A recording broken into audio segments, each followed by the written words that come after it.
प्रगती होत नाही. तशी बीएमएससी आपण विरोध केला असता तर बीएमएससी केलं तर आपण एवढं सदन झालं असतं का? ठीक आहे, आपण मोटर कोल्हापूरचे 29% लोक याचे नुकसान झाले, व्हायला गेले, परंतु बाकीचे लोक नाही. जरी आपल्या जमिनी गेल्या असल्या तर आपण आजूबाजू जमिनी घेतल्या, त्या जमिनीचे भाव आपण विकले का तेव्हा 1 लाख रुपये 1.5 लाख रुपये होतं म्हणून. आज आपण त्या जमिनी त्याची दुसरी घेतलं त्याचा भाव कोटी 2-3 कोटी भाव, बरोबर आहे.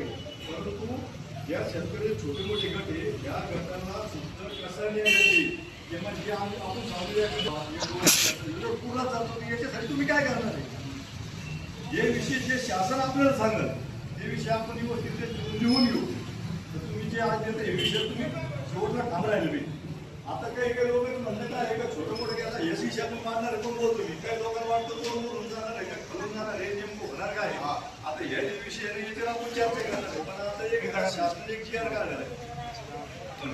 जर मुंबर गेला तरी त्याला सर्व्हिस रोड द्यायचं नाही. पाहिल्यासारखं आता संपूर्ण महामार्ग गेला, संपूर्ण त्याला सर्व्हिस रोड नाही. त्याच्यामुळे त्या लोकांच्या जमिनीला जरी त्या तात्पुरते सोबत त्या पैसे नुकसान झाले, त्याला आज कळले की तात्पुरते पैसे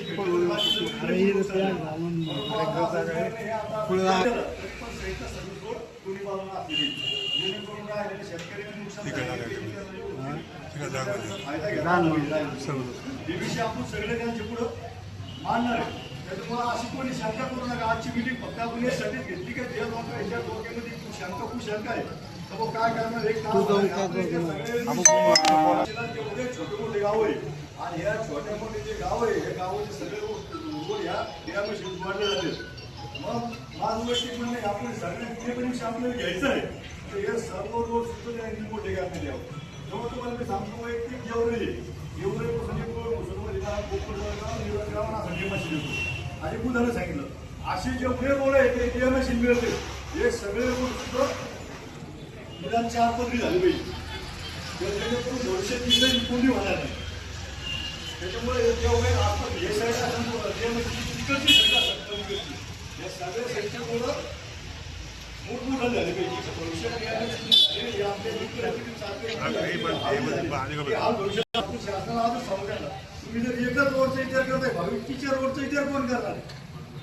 या सगळ्या रोडचा विषय पण तिथं झालं पाहिजे. असं आपण त्या मिटिंग मध्ये आपण असे विषय घ्यावा अशी माझी इच्छा आहे.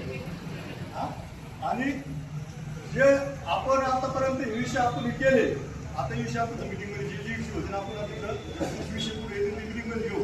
पण हे जे विषय आता आपण जे विषय ठरले आपण काय करू छोटीशी बातमी तयार करू.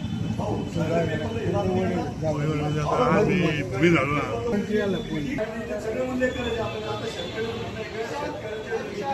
शेतकऱ्यांचे विश्वासात घेतल्याशिवाय त्यांचे भाव शेतकरी मोजू नये. म्हणजे मग त्यांना आपली मिटिंगला सुरुवात केली. तरी मी सर्वांना अशी विनंती करतो. आता वेळेला आपण बघितलं आणि ना बीएमएस साठी युनिट सगळेच ग्रुप होता. हो आपण वेळेला मी असं मुंबई लोक उद्योगमंत्री असं यांची सगळ्या मिटिंग घेतली आणि त्या मिटिंगमधून ज्या शेतकऱ्याला आपण जे आम्ही आतापर्यंत जे आपल्याला शास्त्र जमीन भेटणार होती. आता कर्मचारी शेतकरी झाले असतील तर सगळ्या शेतकऱ्याला बिल्डिंग शेतकऱ्याला जेव्हा फायदा झाला कमी प्रमाणात जे 15% जे मोबदला द्यायचा होता जो 15% मोबदला सगळ्या शेतकऱ्याला मिळालेला नाही. जो कमी करून झाडाचे पैसे लावले, रोडचे पैसे लावले, हे सगळे लावले जे काही शेतकरी कोण लावून घेतले, पण आपण ते लढा द्याला आपण त्याच्यामुळे आपले पैसे वाचलेले. आणि अनेक शेतकरी जे 25-30 लाख रुपये भरत असत त्याचे 4-5 लाख रुपये झाले. हे शेतकऱ्यासाठी काही थोडी रक्कम नाही. म्हणून मी आता सर्वांना विनंती करतो का असा विषय आता आपण मध्यस्थी सुरू केला तरी आता आपण सर्वप्रथम आपल्या अनुभवाला पाठिंबा